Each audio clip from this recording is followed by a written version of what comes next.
if you're one of the people that missed the third place match between France and England, I am so sorry. You missed arguably the best game of this World Cup, which is unexpected.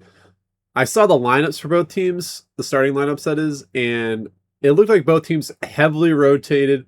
They both were just giving players minutes who hadn't played much or if at all this tournament. And they're like, just go have fun, like we don't care. It's the third place match. Nobody really gives a shit. And what I saw, I thought I was about to see a rout of France, but that second half went absolutely hog wild. It gave me flashbacks to the World Cup final 4 years ago with how back and forth it was between the two halves. It was just a joy to watch, honestly, and I can't believe I witnessed it, and I almost didn't watch it. I was like, maybe I can do something else, but holy, that third place game went crazy. There's a lot to go through with this match. In any match that is 4-6, there's a lot to talk about. The momentum graph is just everywhere. I don't think there was a single time where either side had consistent momentum. Maybe until after that second water break, it was a lot more France focused. But both teams were just on it the entire time. And that first half, England, I think, played the best they've ever had in this World Cup. I don't know where it came from. Why did they never play like this against any other team except for when it came to France in the kind of meaningless third place match? Where was this against Argentina? They would have blown out Argentina if they played like this in the first half. DR Congo would have never been an issue. Mexico would have never been an issue. Like, where was this the entire time? Declan Rice's goal, he picked it up, a bad pass and just outrageous finish. Mike Maignan could do nothing about it. Same thing with Ezri Konsa's header I think it was off a corner.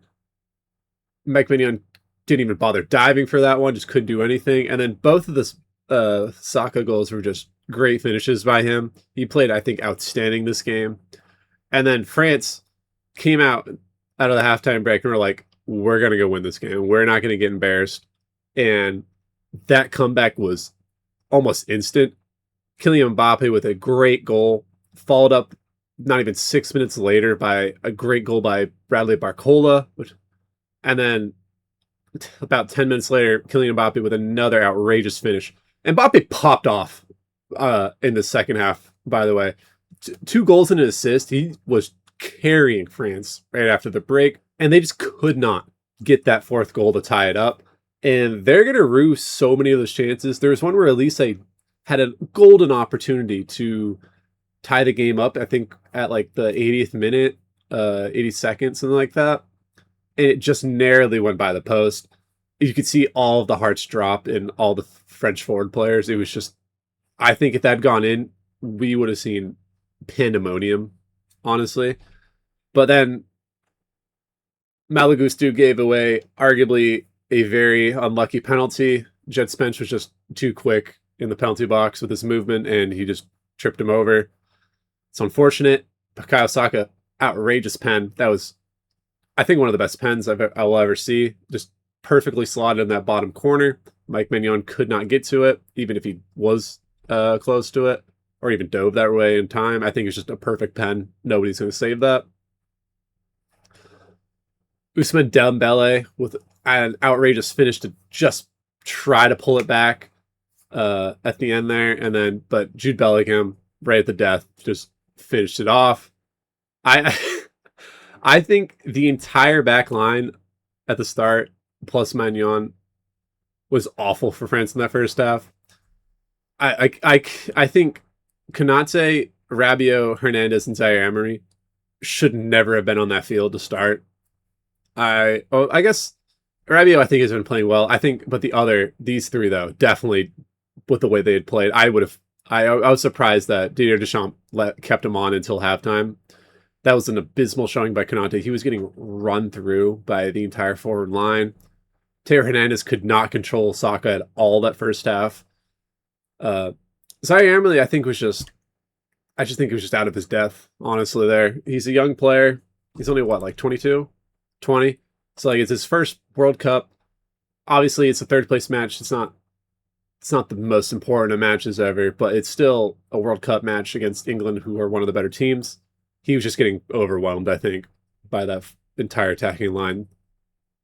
Same with Rabio. I think they weren't getting much help from Ryan Cherky or Douay. Ryan Cherky, I think he's not the type of guy who's gonna he can't play well when he doesn't have the ball. When you watch him for City, when he gets the ball, he's able to do something magical with it. And if he's not getting that ball, he's not able to do anything with it. And since they had like no possession in the first half, they just couldn't. He couldn't do anything with the ball, which was unfortunate. And Mbappe was just getting no service. Same with Elise in that first half. Douay, I think, was very quiet. I don't know if it was because he was just having to track back so much to take care of Saka. It was just a mess. I think Mike Maignan should have at least attempted for this first two goals. So I don't know. They might have. I think they could have maybe played a different keeper instead of Mike Maignan, maybe, because like England played Dean Henderson. I thought Dean had a few good saves, and then at least in the second half he had a few good saves. But I don't know much about these two keepers. Like, oh, I guess he's injured. He's also 32. But like Rob Reeser, like he could have played him. I think he played pretty well for Lens, if I remember correctly, last season. So I feel like they could have maybe had him go out and just have fun, get him some World Cup experience, because I don't think Mike Mignon's going to be around for the next World Cup, potentially, because he's going to be 35. Either way, he was kind of let down by his defense. They were overwhelmed. So there is like the other four goals, I think he couldn't do all that much for, in my opinion. But the first two, there was not much he could have done, plus the pen. Mbappe, like I said, outrageous. If it wasn't for Saka getting a hat trick, I think he could have been man of the match. Elise with his 2 assists were both good as well. Upamecano, I think, should have started this game. Obviously, you want to give Konate and Lacroix some game time, but he was just way better than both of them. Lucas Digne, I think, was just okay when he came on for Theo Hernandez. I think both of them just couldn't do much about Saka or Morgan Rogers on that side. Bradley Barcola was good when he came on. Same with Ousmane Dembele, like I said. Jules Koundé just came on for like 2 seconds at the end there, so he obviously wasn't able to do much. I think both defenders for England were outstanding. Konsa and Guehi.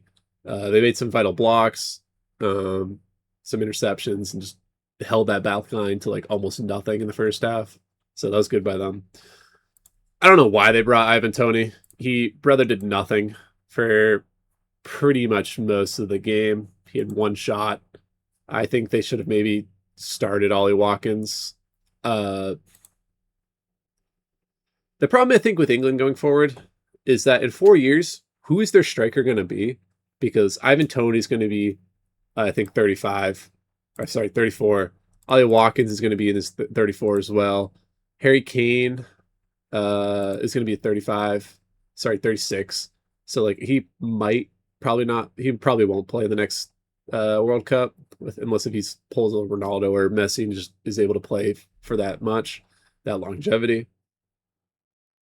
But this is a thing that I think England need to sort out, because I don't know who's coming through that is a good striker, because like I think the biggest thing they had so far was like Liam Delap, but hasn't really hit the ground running at Chelsea. Dominic Calvert-Lewin, who's probably the youngest established English striker right now, is only playing for Leeds, and he's not going to be at that level, I think. I think there's maybe a couple in the Championship, but I don't think they're at the level for a World Cup run. So I think this is something for Thomas Tuchel and the English scouts to like find that next star striker, or just a good mid-table minimum Premier League striker to lead that line out 4 years' time, or even for the Euros. They got to find somebody for that. So either way, best game of the tournament so far, which is just funny because it's a meaningless match. But all eyes now on the World Cup final, which hopefully will be at least half as good as the third place match.